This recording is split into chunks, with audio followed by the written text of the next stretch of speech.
லஞ்ச லாவண்யமற்ற நேர்மையான மற்றும் வெளிப்படையான நிர்வாகத்தை அடித்தட்டு மக்கள் வரை கொண்டு சேர்க்கும் நோக்கில் தமிழக வெற்றி கழக அரசு செயல்பட்டு வருகிறது. தங்களது தொகுதி மக்களின் குறைகளை கேட்டறியவும் அரசு திட்டங்கள் மக்களை சென்றடைவதை கண்காணிக்கவும் தங்களின் தொகுதி முழுவதும் தொடர் பயணங்களை சட்டமன்ற உறுப்பினர்கள் மேற்கொள்ள வேண்டியுள்ளது. பொருளாதார பலம் இல்லாமல் சட்டமன்ற உறுப்பினர்களாக பணியாற்றும் மற்றும் முதலாக சட்டமன்ற உறுப்பினர்களாக தேர்வு செய்யப்பட்ட உறுப்பினர்கள் தங்களது மக்கள் பணியை தோய்வின்றி தொடர்வதற்கும் அவர்கள் தங்களின் தொகுதி பணிகளை திறம்பட மேற்கொள்வதற்கு வசதியாக அனைத்து சட்டமன்ற உறுப்பினர்களுக்கும் அரசு சார்பில் வாகனம் வழங்கப்படும் என்பதை மகிழ்ச்சியோடு தெரிவித்துக் கொள்கிறேன்.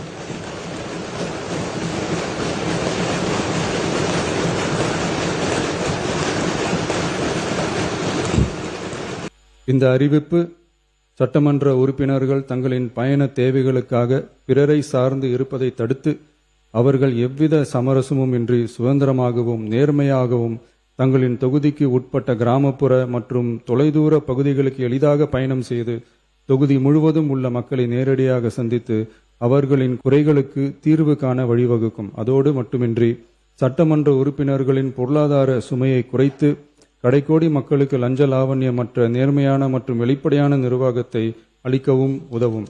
மேலும் சட்டமன்ற உறுப்பினர்கள் தங்களது தொகுதி சார்ந்த பல்வேறு பணிகளை மேற்கொள்ள ஏதுவாக சட்டமன்ற உறுப்பினர்கள் ஒரு உதவியாளரை நியமித்துக் கொள்வது அவசியம் என கருதப்படுகிறது.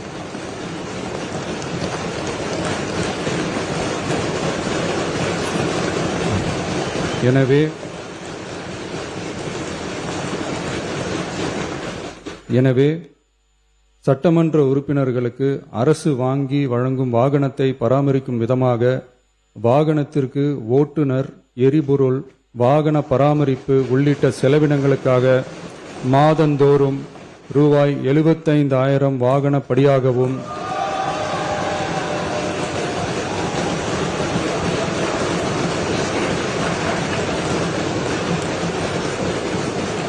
அலுவலக பணிகளில் உதவி செய்ய ஓர் உதவியாளரை நியமித்துக் கொள்ள மாதந்தோறும் ரூபாய் 25,000 உதவியாளர் படியாகவும்